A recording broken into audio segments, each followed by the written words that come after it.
একটা ছেলে মিউনিসিপ্যালিটিতে চাকরি করে,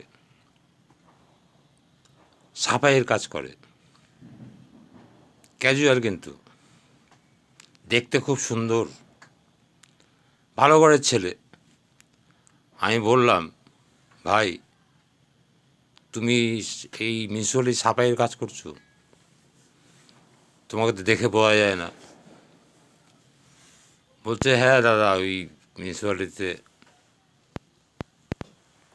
সাফাইয়ের কাজ করি। কেন জানেন? কেননা বাড়িতে খাওয়ানোর লোক নেই,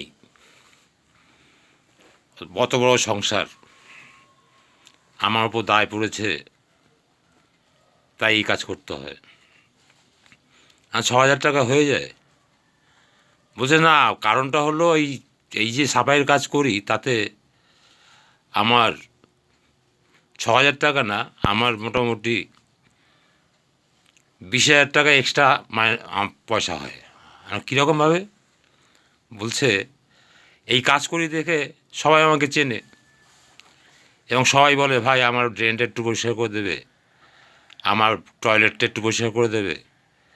যেখানটায় ঢুকি 150-200 কম না, এরকম কোনোটা রবিবার, কোনোটা সোমবার, কোনোটা মঙ্গলবার, মানে কোনোটা বুধবার, এভাবে একসঙ্গে হয়তো 3-4টে বাড়িতে বুধবার করলো, একসঙ্গে 3-4টে বাড়িতে বৃহস্পতিবার করলো, এরকমভাবে করে মানে এক রাস্তা দিয়ে ঢোকে আর এক রাস্তা দিয়ে বেরোয়, গোটা পাড়াটার মধ্যেই একটা ফিল্ড করে নিয়েছে।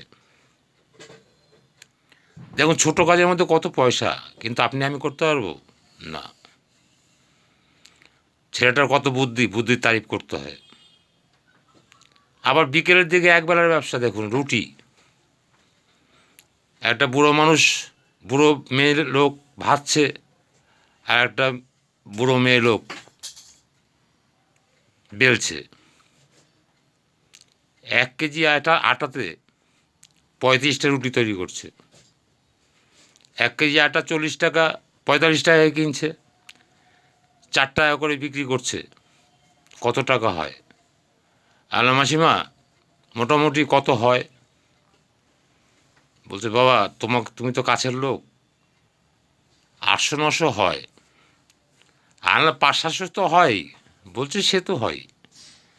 তা দেখুন, যার এখন বসে খাওয়ার কথা, সে এখন এই পরিশ্রম করে খাচ্ছে। আর আপনি কাঠ বেকার বাড়িতে বসে বসে খাচ্ছেন। এটা ঠিক নয়। কোনো একটা কিছু করুন। নেটওয়ার্কটাই আপনাকে বাঁচার পথ দেবে।